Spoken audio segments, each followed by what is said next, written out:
Welcome to another episode of the Mindset Recruiting Podcast. I'm Alex Rojas, your talent advisor and host. And in this episode, I'm going to give you some very specific strategies on candidate pipelining. Most companies and recruiters, they fail to effectively pipeline their number one asset, which is their database. And the reason why they fail to do this is because it comes down to the CRM, or for that matter, it comes down to average recruiters. Average recruiters just don't know how, they've never been taught, or they just don't know how to maintain. I would even say there's even a lazy factor when it comes to maintaining a CRM within your organization. I have a saying, show me your candidate pipeline and I'll tell you just how good of a recruiter you really are. Or show me your talent community within your organization and I'll tell you just how mature your company is when it comes to marketing, branding to your future employees. In this episode, I'm going to show you 3 specific strategies on developing a high performance pipeline. So stick around until the end of this episode for my closing commentary, and I'll give you next steps, which are going to be actionable steps that you can start applying to your strategy when it comes to effective candidate pipelining. Let's discuss.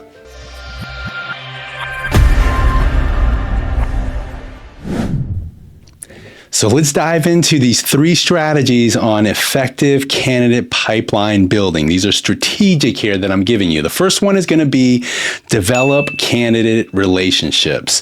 So there's going to be 3 areas that you really want to focus on when it comes to developing candidate relationships. The first one is going to be building. So you need a CRM. So if you're pretty much a mid-tier or large organization or enterprise company, you have CRM. Small business startup companies may not have a CRM. They don't have quite the budget, and so they operate off of an ATS. You might be limited on what you can do when it comes to pipelining. So if you don't have a CRM, I'm going to highly encourage you to go ahead and invest in one. It's almost a must-have in today's day and age when it comes to talent acquisition infrastructure tools. But you have to be able to build off of that. And within your CRM, that's what you do. And who has access to the CRM are the sourcers and the recruiters. So they need to physically move candidates into these different pipeline folders within the CRM. This takes action for a sourcer or a recruiter to be able to do that. The second area on developing candidate relationships is managing. And so what I mean by that is as you move these candidates into a pipeline folder, you can actually quantify the growth of that pipeline. You can sit there and say, okay, hey, based on how many candidates I put into this pipeline folder, and let's say, for example, a pipeline folder might be project managers or program managers. Okay, I sourced, I screened, I have 50 project managers. I'm putting them into the pipeline folder. Next month, I have another 50. Now I have 100, and so on and so forth. You got to be able to quantify your pipeline. That's why I say, tell me how deep is your pipeline, and you'll be able to tell me just how effective you are when it comes to building your pipelines. The third area is going to be nurturing. And so this really means you develop these pipelines because you're going to go ahead and nurture those relationships with those candidates. So you're going to touch base with these candidates.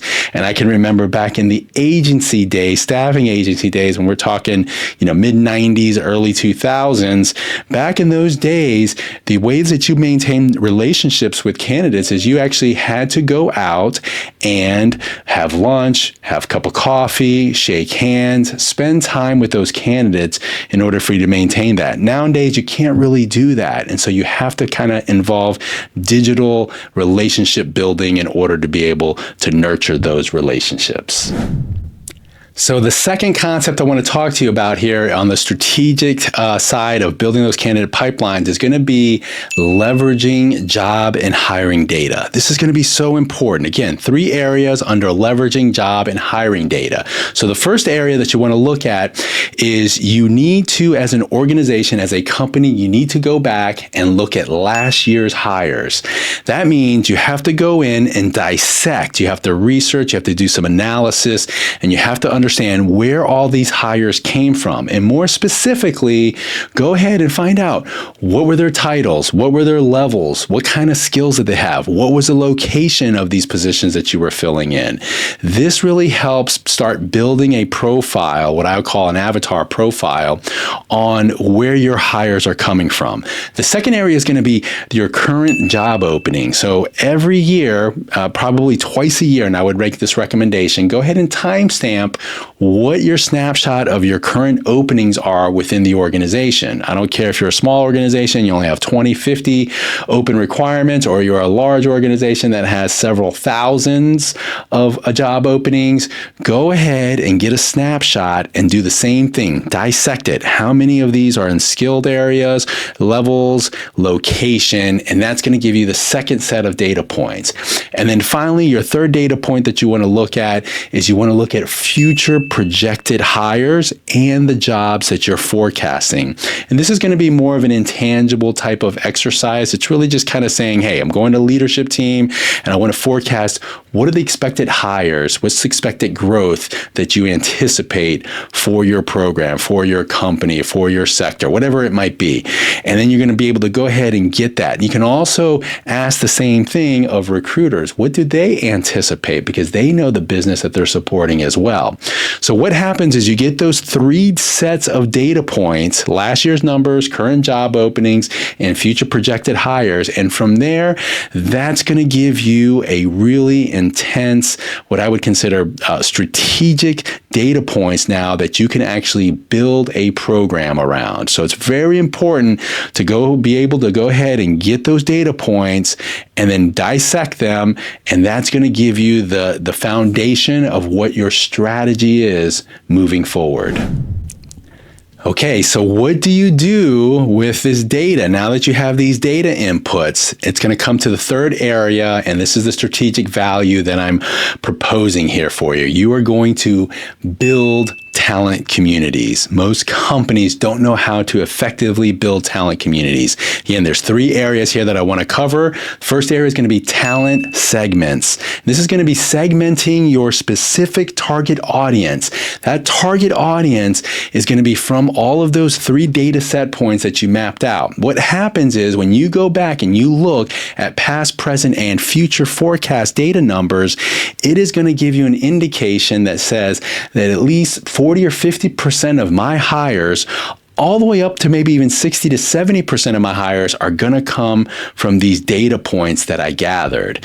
That is going to be your core target audience in which you're going to build your talent community. The second area is you want to look at candidate profiles. And this is where you start really getting into the weeds here. You have to identify what are your top caliber candidate profiles that you want to go after. You just don't want to go after everybody.